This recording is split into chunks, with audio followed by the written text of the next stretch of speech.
Hello and welcome to another episode of Junior Fisherman. In this episode I'm going to be showing you what gear you're going to need to get started catfish fishing.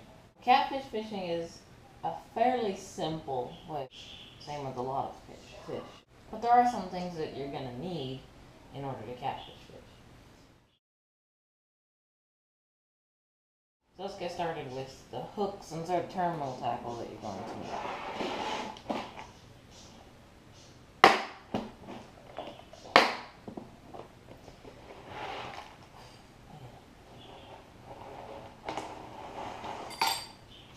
So I just use this box that has a lot of my tackle in it, but my catfish stuff is up here. You're going to need some hooks. Now, I use two sizes of hooks. I use a size 2-ounce bait holder, or in this case, this is a plain shank. But I use a size 2 hook like this for fishing creeks and rivers for smaller catfish. I usually use night crawlers and chicken liver with this hook.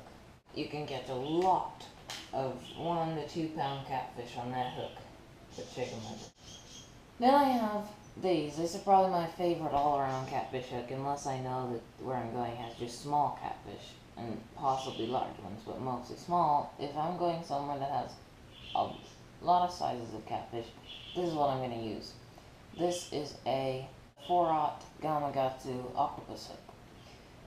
I also have some of these. These are circle hooks. These are 6-aught Eagle Claw laser sharp circle hooks.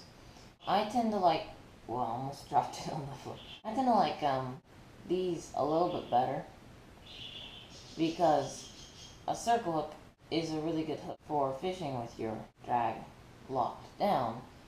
But a lot of times I like to set the hook because there's a lot of times the catfish around here where I'm fishing don't bend the rod over. A lot of times they'll eat it and sit there if they're big, or sometimes they'll slowly swim off. A lot of times they'll just kind of bite at it. And that's mostly because it's smaller, and occasionally you'll get a large, big one that eats it and runs. I tend to prefer the octopus hook over that because that gives me the option to set the hook or let it set itself, because these will set themselves. When their fish turns and runs, these will hook them in the corner of the mouth, same as a circle hook, but you can also set them if the fish are not going to swim off. That's why I like these better. If you need to go smaller, 3-aughts work well, and they have all the way down to very, very small ones. I also have some small 3-aught circle hooks right here, which I use occasionally for catfish, but these are kind of more for saltwater. But that's not what this video is about. And then I have some of these dough bait hooks, but I don't usually use dough bait. I find it not to be very effective. It's a big mess. It stinks really bad, a big mess, and I just don't usually catch fish on it. But I have some in here for dough bait. I would not recommend starting with dough bait. It's a simple bait. It's prepared for you. You don't have to. It's pretty messy, but you don't really have to.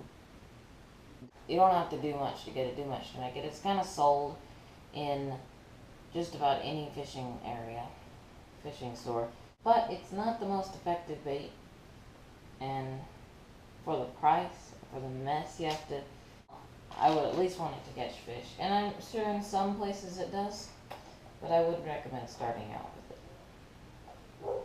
Now for sinkers, I have several kinds. I've got 1 ounce, 1/2 ounce, and 3/4 ounce, and 3/16 ounce. You can see there.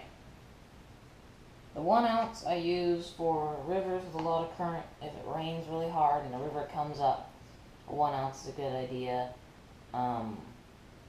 Or you can use, other than that, I'll usually use a 1/2 ounce. It's kind of my universal weight. And then 3/4 ounce, that's a good one too if it's deeper water. And a 3/16 ounce I almost never use for catfish.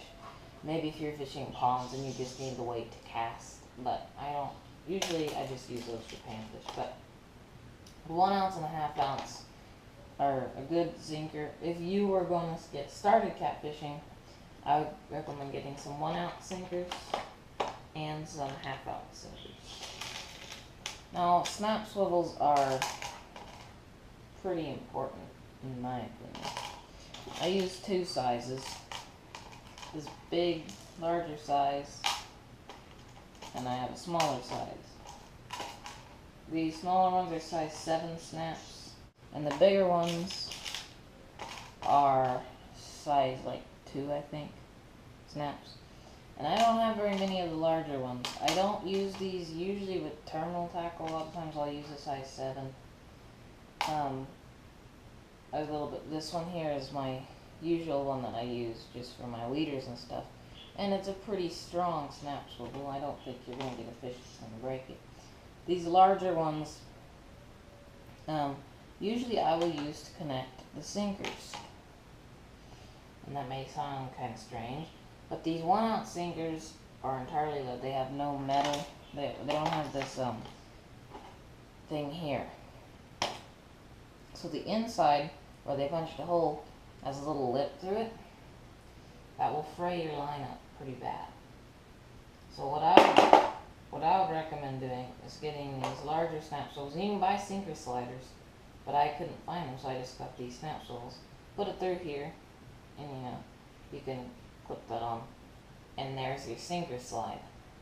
It also allows the sinker to swivel if you're fishing a high-low leader rig, which is a really nice thing because it won't twist your line up. And another bonus, you can switch sinkers pretty rapidly. So that is what I do. And then I have beads, and these are pretty important because they protect your knot. They keep mud from getting into your weight and clogging it up. And when you're casting long distance or when you go to set the hook, your sinkers can hit that knot really, really hard when you set the hook or when the fish runs. And it's a good idea to have some beads. But so far, what we've gone through for starting with catfish, you're going to need some 1 ounce and some half-ounce sinkers. Your choice of hooks, but I recommend the 4-aught Gamakatsu octopus hook and the 2-aught, the size 2 bait holder. And you're going to need some size 2 and size 7 snap swivels. And don't worry, the size 2 is very strong. And you're going to need some beads. So that's really it for terminal tackle. And one other thing, a lot of people fish with bobbers for catfish, and that works well in ponds and such. But really in lakes and that kind of area, it's not the most effective way just because you have to have so much leader beneath your bobber. It gets hard to cast. But it is a way to catch catfish, and it does work fairly easy. And if you can't find the bell sinkers, you can also use, if you already have these, bass Texas rig sinkers. I sometimes use these 1/4 ounce bass Texas rig sinkers for catfish fishing. That's all for terminal tackle.